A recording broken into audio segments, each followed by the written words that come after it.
Et re-salut tout le monde, voici donc la deuxième vidéo qui est la suite de celle que je viens de finir. Et donc on va reprendre tout de suite à la suite. Donc on va rappeler les petits points importants qui étaient abordés dans la première vidéo, qui était cette paroi en verre en fait qui se met dans le canal central et qui bloque en fait l'union du mental et de la sensibilité afin que naisse la conscience et donc qu'on puisse prendre conscience de ce qu'on a fait, de ce qui a été fait, et finalement réussir à comprendre et à pardonner toutes ces choses-là. Donc voilà, je voulais revenir sur le fait de pardonner.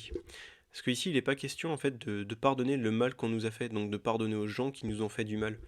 Il est question de se pardonner soi le mal que l'on s'est fait soi-même. Et de comprendre que c'est parce qu'on s'est fait du mal à nous-mêmes que quelqu'un ou quelque chose a été autorisé à nous en faire à l'extérieur.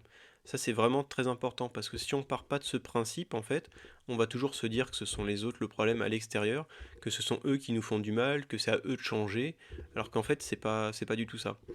La chose vraiment, c'est de comprendre, c'est nous-mêmes qui nous faisons du mal et parce que on s'est fait du mal, bien souvent sans le savoir d'ailleurs, parce qu'on comprenait pas ce qu'on faisait. Donc, vous voyez, c'est là qu'on comprend, pour revenir sur le mot, que la compréhension est vraiment la clé de toute chose. Et que quand on se comprend, on peut se pardonner. Tant qu'on ne s'est pas compris, on ne sait pas en fait pourquoi on s'est fait du mal. Et donc, bah, on n'arrive pas à pardonner. Et donc, on se tramale une casserole comme ça sur des années et des années. Et bien souvent, d'ailleurs, on n'a pas envie de remettre le nez dedans parce que ça commence un petit peu à sentir pas très bon. Et c'est à ce moment-là que la vie, en fait, elle se dit bon, bah, tu veux pas travailler ce truc qui empêche la vie de s'écouler en toi. Donc, je suis obligé d'intervenir, de prendre le premier con qui passe, hein, pour utiliser les termes exacts, qui lui a un schéma qui va faire ressortir le tien. Parce que cette personne n'est pas assez évoluée, n'est pas assez consciente. Donc, elle peut faire du mal en toute impunité. Et donc, j'utilise ce qu'elle a en elle pour toi te faire réagir quelque chose à l'intérieur de toi. Donc vous voyez, même pardonner finalement les gens qui nous ont fait du mal, c'est pas forcément très intelligent. Parce que bien souvent, on va pardonner des gens qui, en fait, sont déjà au niveau le plus haut qu'ils peuvent atteindre. Et ces gens sont utilisés par la vie, on va dire, pour faire la seule chose qu'ils peuvent faire. J'insiste bien qu'ils peuvent faire, parce qu'ils n'ont pas les capacités de faire mieux, en fait, c'est-à-dire faire du mal. Et donc, vouloir les pardonner, en plus d'être un peu prétentieux, c'est complètement inutile surtout. Parce que c'est des gens qui n'ont pas forcément les capacités d'évoluer. Et peut-être même d'ailleurs en voulant les pardonner à tout prix, leur envoyer de la lumière, tout ça, vous allez mettre dans une position qui fait que bah, ils vont être encore plus dans la merde que comme ils étaient en fait. Et parce que vous allez leur envoyer une lumière qu'ils peuvent pas recevoir. Donc ils vont prendre ça comme une insulte et potentiellement essayer de vous faire encore plus de mal. Donc ça voilà, c'est des choses à noter qui sont pas forcément faciles à appliquer dans un premier temps, mais c'est à noter. Comme ça, quelque chose en vous notera. Et si un jour vous essayez, on va dire par excès d'humilité, d'envoyer un peu de lumière à des gens qui ne sont pas aptes à la recevoir, vous allez vous prendre un petit retour de bâton en fait. Donc ça vous aidera à comprendre ce qui se passe. Parce qu'à ce moment-là, vous allez faire une petite faute, si vous voulez, qui va tirer des foudres. Donc voilà, ça c'est juste à noter, on n'en profite pas pour s'éloigner du sujet, ni pour se concentrer sur les autres, parce que c'est vraiment pas le sujet ici. Et surtout, on essaye de faire l'inverse, quoi. Donc pareil, dès que vous voyez que vous êtes un peu trop concentré sur les autres, sur leur comportement, c'est qu'il y a quelque chose qui essaye de vous détourner de vous-même. Et donc il y a potentiellement quelque chose d'intéressant à découvrir sur vous-même. Et en général, plus la force de détournement, on va dire, est grande, c'est-à-dire plus vous êtes intéressé par la vie des autres, plus ce qu'il y a à découvrir sur vous est très intéressant. Potentiellement est sombre, mais potentiellement libère le plus de lumière en vous. Donc ça voilà, c'est à noter pour revenir juste un peu sur le sujet de cette paroi de verre, de l'assistanat, tout ça. Et donc maintenant, je vais revenir sur le deuxième sujet, en fait, qui est sur la volonté. Comme j'avais dit dans la première vidéo, de noter ce mot. Parce que la deuxième chose que j'ai vue lors des soins, en fait, c'est que on a un endroit particulier dans notre cerveau qui est le centre de la volonté. Et ce qui est très intéressant, et qui rejoint en fait toutes les vidéos de cette chaîne, c'est que cet endroit est aussi l'endroit où se fait plus ou moins l'union du mental et de la sensibilité. Non pas l'union, parce que ça se fait à un autre endroit, mais plutôt l'équilibre en fait. C'est vraiment un endroit, ce qui est très intéressant, c'est que chez l'homme, physiquement je parle, hein, un endroit va être un peu plus gros que l'autre, et chez la femme ça va être l'inverse. C'est l'endroit qui était le plus faible, on va dire, chez l'homme, et plus gros chez la femme, et inversement. Et ce qui fait qu'on a vraiment cet équilibre, et on voit vraiment la distinction entre homme et femme. Et c'est pour ça que ça rejoint ce sujet, que c'est très important aussi pour un homme d'être équilibré d'une certaine façon, et la femme d'être équilibrée d'une certaine façon. Et qu'on voit qu'aujourd'hui, actuellement, ben on essaye de nous montrer l'inverse, c'est-à-dire que l'homme doit être équilibré comme une femme, et la femme doit être équilibrée comme un homme au niveau de cet endroit. Et malheureusement, aujourd'hui, ça a marché ce truc en fait, ce qui fait que les hommes sont déséquilibrés, les femmes sont déséquilibrées. Et donc, c'est là qu'on en revient au sujet de la volonté, puisque comme je disais, en fait, cette glande est la glande qui gère en fait l'aspect volonté, avoir une forte volonté, ce genre de choses. Et donc, quand on arrive à ce sujet justement et qu'on fait ce qu'on appelle une dépolarisation, et que l'homme commence à agir comme une femme et une femme comme un homme, eh bien, il faut comprendre qu'en fait on s'affaiblit au niveau de notre volonté. Donc là pareil, si aujourd'hui on en est arrivé là, c'est parce que tous notre volonté a été brisée lorsqu'on était enfant. Le terme exact est violé. Et je vais revenir dessus parce que cette notion de viol est en fait est très intéressante et plus subtile que ce qu'on pense. C'est-à-dire que par exemple lorsqu'on est enfant, et qu'on a envie de faire quelque chose et qu'un parent fait passer sa volonté sur la nôtre, en fait, il écrase notre volonté, ou elle écrase notre volonté, selon si c'est le père ou la mère qui agit, en fait, et à partir de ce moment, notre volonté commence à s'écraser, à perdre en force, et au bout de deux trois fois, en fait, notre volonté est vraiment écrasée, à moins qu'on ait eu la chance de naître avec un mental hyper puissant qui fait qu'on a réussi un peu à s'en sortir, mais sinon, l'éducation actuelle parentale, puis après alors, l'école, les patrons, enfin bref, tout ça c'est la suite logique de toute façon. Tout ce qui est visé en fait, c'est de faire passer la volonté de l'adulte sur celle de l'enfant. Alors attention, là faut pas rentrer non plus dans les trucs à la con, de laisser faire les enfants tout ce qu'ils veulent pour pas briser leur volonté. Parce que ça, malheureusement, il y a des gens qui sont opportunistes pour saisir de la connaissance et en faire de la merde. Donc là, voilà, là je préfère prévenir. En disant ça, je sais qu'il y en a qui vont sauter sur ce truc pour justifier qu'il faut laisser aux enfants faire tout ce qu'il faut. C'est pas ça. Enfin, tout ce qu'ils veulent faire et tout. Non, non, un enfant a besoin d'être cadré. Et pour ça, faut avoir le mental, qui est là pour cadrer, comme j'expliquais dans plusieurs vidéos. Et l'enfant doit avoir des limites. Mais trouver ses limites sans lui briser sa volonté non plus. Vous voyez, ça c'est l'art subtil d'être un parent. Et ça, les gens ne veulent pas l'entendre, ne veulent pas l'appliquer, parce que eux-mêmes ne sont plus capables de le faire, tout simplement. Parce qu'il y a très très peu de parents qui désirent faire du mal consciemment, quoi. La plupart le font malgré eux, on va dire, parce qu'ils n'ont pas les moyens de faire mieux pour le moment, en tout cas. Et donc, pour revenir à ça, voilà, il faut comprendre que chaque enfant a eu sa volonté plus ou moins brisée. Et donc, on a tous un sentiment de viol, en fait, en nous. Ça paraît peut-être un peu bête à dire ou un peu fort, mais le viol n'est pas que physique. Et d'ailleurs, bien souvent, c'est psychologique dans un premier temps. Et en fait, l'enfant commence à s'habituer à ce viol petit à petit, parce que de toute façon, plus le temps passe, plus il voit que sa volonté est massacrée, et ce qui fait qu'arrive un moment, il n'en a plus aucune en fait de volonté. Il sent plus aucune force en lui, tout est verrouillé en fait. Et c'est d'ailleurs comme ça qu'on peut vite basculer dans l'assistanat. Parce que la personne elle voit ça en elle, elle fait oh, mais j'ai plus aucune force, plus aucune volonté. De toute façon, c'est la faute des autres, ce sont mes parents qui m'ont empêché de vivre. Et hop, du coup, je rentre dans l'assistanat. Et à partir de là, bah, c'est open bar pour toutes les saloperies, quoi. Et ce qui est intéressant, c'est que le sujet abordé avant, par rapport à certaines choses qui ont été faites, on va dire, vient de ce sentiment aussi. Les personnes étaient déjà violées intérieurement, donc elles ne se sont pas senties la force en fait de résister à ce qui s'est passé, si vous voulez. Et là, bien sûr, hein, on met tout. Il y a des personnes qui étaient vraiment affaiblies, qui n'avaient pas la volonté de résister, qui avaient l'envie, mais pas la possibilité, puisque pas la force. Après, il y a ceux que ça arrangeait très bien de céder, comme dit, parce que bah, ils étaient rentrés dans l'assistanat complet. Mais pour ces gens, il n'y a pas grand-chose à faire. Donc, ce qui m'intéresse aujourd'hui, c'est d'essayer d'apporter une aide, en tout cas pour ces gens qui, eux, avaient en fait l'envie de s'en sortir, mais qui ne s'en sentaient pas la force, pas la volonté, et qui du coup ont cédé par dépit. Parce que ces personnes, à mes yeux, sont encore aidables, parce que il y a quelque chose qui est resté intact en eux. S'ils avaient eu la force, ils auraient pu résister, mais ils ne l'avaient pas. Et ce qui fait qu'aujourd'hui, malheureusement, ces personnes sont en train de se faire du mal, parce que ces personnes s'en veulent du cédage qui a eu, en fait, si vous voulez. Mais ce que j'aimerais aujourd'hui, c'est leur proposer cette nouvelle information afin qu'ils puissent comprendre que ils ont cédé par manque de force et non pas parce que c'était des faibles. Parce qu'il y a une différence. Ce sont des gens qui ont été affaiblis et non pas qui sont faibles.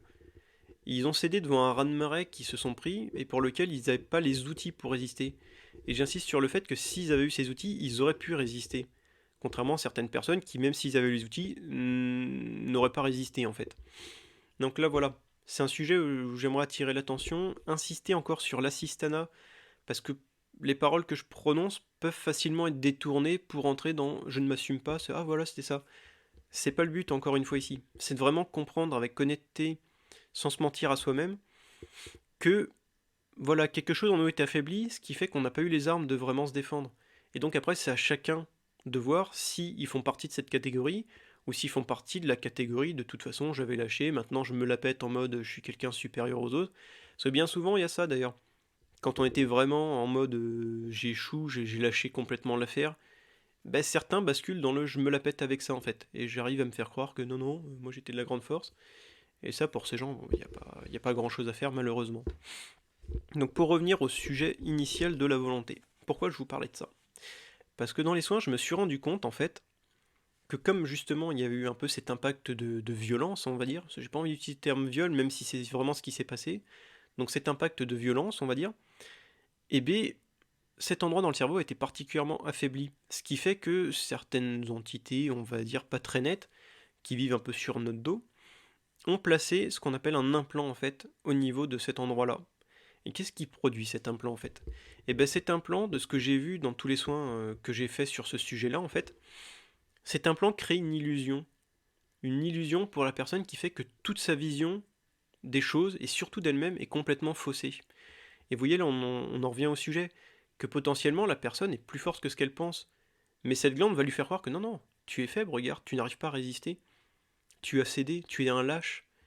En fait, cette glande va balancer toutes ces choses-là, et ce qui fait que la personne va vivre dans ce monde, et là on peut faire un lien avec la vidéo où je vous parlais de ces bulles en fait qu'on voit, qui sont des états d'esprit dans lesquels on vit, et ben là, c'est pareil, c'est comme si même toutes ces bulles étaient maintenues par cet implant qui est là, et qui fait que la personne ne peut pas accéder à la véritable vision qu'elle a d'elle-même, ou de ce qu'elle est vraiment plutôt.